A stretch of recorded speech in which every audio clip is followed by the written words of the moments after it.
بسم اللہ الرحمن الرحیم۔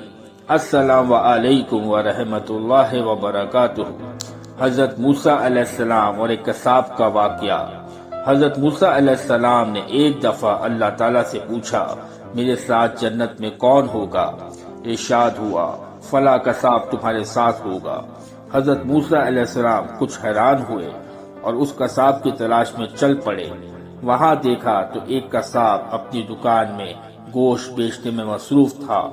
اپنا کاروبار ختم کر کے اس نے ایک گوشت کا ٹکڑا ایک کپڑے میں لپیٹا اور گھر کی طرف روانہ ہو گیا۔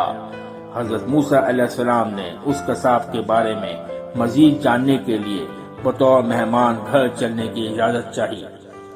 گھر پہنچ کر قصاب نے گوشت پکایا، پھر روٹی پکا کر اسے ٹکڑے شوربے میں نرم کیے اور دوسرے کمرے میں چلا گیا، جہاں ایک انتہائی کمزور بڑھیا پلنگ پر لیٹی ہوئی تھی۔ قصاب نے بامشکل تمام اسے سہارا دے کر اٹھایا، ایک ایک لقمہ اس کے منہ میں دیتا رہا۔ جب اس نے کھانا تمام کیا تو اس نے بڑھیا کا منہ صاف کر دیا۔ کھانا کھا کر بڑھیا نے قصاب کے کان میں کچھ کہا، جسے سن کر قصاب مسکرا دیا اور بڑھیا کو واپس لٹا کر باہر آ گیا۔ حضرت موسیٰ علیہ السلام جو یہ سب دیکھ رہے تھے، آپ نے قصاب سے پوچھا، یہ عورت کون ہے اور اس نے تیرے کان میں کیا کہا جس پر تو مسکرا دیا؟ قصاب بولا، اے اجنبی، یہ عورت میری ماں ہے۔ گھر پر آنے کے بعد میں سب سے پہلے اس کے کام کرتا ہوں۔ تو خوش ہو کر روز مجھے دعا دیتی ہے کہ اللہ تعالیٰ تجھے جنت میں حضرت موسیٰ علیہ السلام کا ساتھی عطا فرمائے، اور میں مسکرا دیتا ہوں کہ میں کہاں اور موسیٰ کلیم اللہ کہاں۔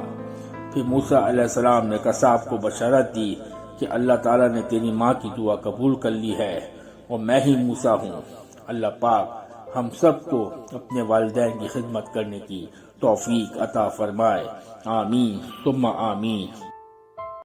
اگر آپ کو ہماری ویڈیو پسند آئے تو پلیز اس کو لائک ضرور کریں اور چینل کو سبسکرائب کریں اور بیل آئیکن کو ضرور پریس کریں تاکہ ہر آنے والی نئی ویڈیو آپ تک بآسانی پہنچ سکے۔